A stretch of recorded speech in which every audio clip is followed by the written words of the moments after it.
நாள் வேலைக்கு கூட பேர் மாற்றி 100 நாள் வேலையும் நிறுத்தியாச்சு. இப்போ அந்த பேர் மாத்துறாங்கல்ல, நாளைக்கு தமிழ்நாட்டு பேரை மாத்துறேன்னா கூட நம்மளால நிறுத்த முடியாது.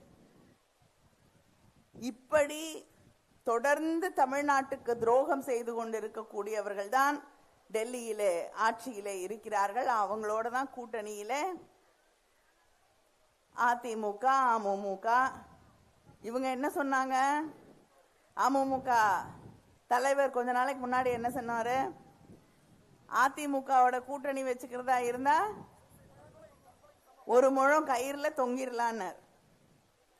இன்னைக்கு கூட்டணி வைத்துக்கொண்டு நாங்க எல்லாம் ஒன்னா சேர்ந்துட்டோம் அப்படின்னு கையை கோத்துக்கிட்டு நிக்கிறாங்க. அது கொள்கைக்கும் அவர்களுக்கும் எந்த சம்பந்தமும் இல்லாத கூட்டணி. தேர்தலுக்கு தேர்தல் மாறும். இதே அதிமுக போன தேர்தலுக்கு நாங்க பிஜேபிக்கும் எங்களுக்கும் ஒட்டு இல்லை, உறவு இல்லை எல்லாம் சொன்னாங்க. இந்த தேர்தலில் ஒன்னா வந்து சந்தர்ப்பவாதத்திற்காக ஒன்றாக இணைந்து கொண்டு இங்கே தமிழ்நாட்டு மக்களுக்கு துரோகம் செய்து கொண்டிருக்கிறார்கள். அவர்கள் யார் என்பதை நீங்கள் அடையாளம் கண்டுகொள்ள வேண்டும் என்று உங்களை எல்லாம் நான் கேட்டுக்கொள்கிறேன்.